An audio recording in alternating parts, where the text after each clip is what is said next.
Napag-usapan natin ang patungkol sa pagiging impatient nitong si Obera sa laban niya sa Insector General na si Tishon kasi hindi niya na ito pwedeng patayin at makakadagdag lang ito sa may strength ng mga enemy forces. Pero bago natin simulan itong video na ito ay i-roll muna natin ang intro.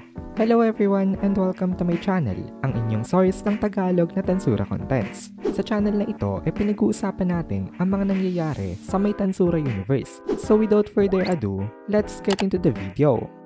Naiiwasan naman itong si Obera ang mga dimensional slashes nitong si Tishon, kaya nagsalita itong si Obera. Sabi niya, napaka-foolish naman daw nitong kanyang kalaban kasi gamit daw ito ng gamit ng mga atake na hindi naman gumagana. Sabi naman itong si Tishon sa kanya, paano daw nasabi nitong si Obera na hindi nga ito gumagana? Kasi tama nga naman, kung sa tingin nitong si Tishon ay hindi gumagana ang mga atake niya, di sana matagal na siyang tumigil dito. Pero ngayon, dire-diretso pa rin siya. Alam ni Obera na iba siguro ang target nitong si Tishon sa mga atake na ito. Kaya sinusubukan niya sabihan itong si Tishon na hindi nga ito gumagana kasi baka sakali na tumigil ito sa kanyang mga ginagawang atake. Pero paulit-ulit pa rin ito na ginagawa nitong si Tishon ngayon. Malaki ang gap ng strength nitong si Obera at Tishon. In fact, napakalayo daw ng strength difference nilang dalawa. Kayang-kaya nitong si Obera na i-take out itong si Tishon. Pero hindi daw kasi yun ang problema. Ang mahirap daw gawin dito ang i-neutralize daw itong Insector General na ito nang hindi ito binabawian ng buhay. Kaya naman sana nitong si Obera. Pero ang problema marami kasi sa kanya na walang magicules nung nilabanan niya itong si Michael. Hindi pa siya totally na nakaka-recover. Naihil niya na ang lahat ng mga damages at physically in perfect condition na siya ngayon. Sadyang yung magical amount na lang talaga niya ang hindi niya pa totally na nai-replenish. Then biglang nagsalita itong si Tishon. Sabi niya bigyan daw sana siya ng light nitong kanilang leader. After niyang sabihin yon, greatly na nag-increase ang kanyang combat ability. Katulad pala ng Insector General na si Saril, kaya rin voluntarily na i-trigger nitong si Tishon ang kanyang overdrive.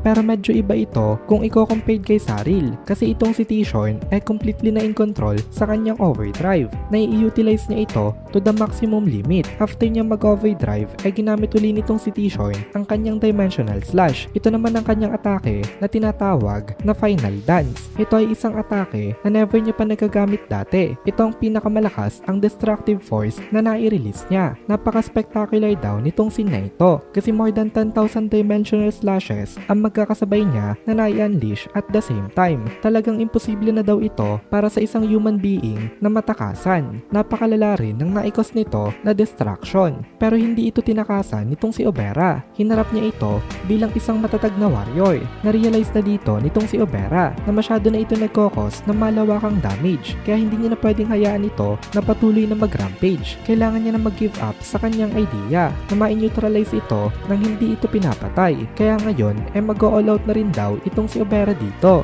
Ginamit itong si Obera ang kanyang atake na tinatawag na Divinity Release. Nag-shine bigla ang mythical grade level na equipment na suot-suot nitong si Obera. Tapos sa mga kamay nitong si Obera meron makikita na double-edged sword. Ngayon ipinapakita nito ang kanyang true form. Nung una ingat na ingat itong si Obera na walang madamage sa may paligid nila. Ito talaga ang dahilan kung bakit hindi siya mabilis mag-all out kasi bilang isa sa mga primordial angel na servant ng creator na si Valdenava obligasyon rin nitong si Obera na pangalagaan ang mundo na ginawa ng kanyang master. Pero ngayon na nag-all out na itong si Obera wala na siyang pakialam sa mga matatamo na damage. Okay lang sa kanya na magka-damage ng konti sa mundo as long as may neutralize niya na ang nagkokos ng patuloy na destruction dito. Pero sabi nitong si Tishon huli na daw ang pagseseryoso nitong si Obera dito. Kaya pala sinabi nitong si Tishon na huli na ang lahat para kay Obera kasi naikulong niya na itong si Obera sa kanyang space of death. Itong space of death na ito create ng kanyang 10,000 na dimensional slashes. Gumagamit rin ngayon itong si Tishon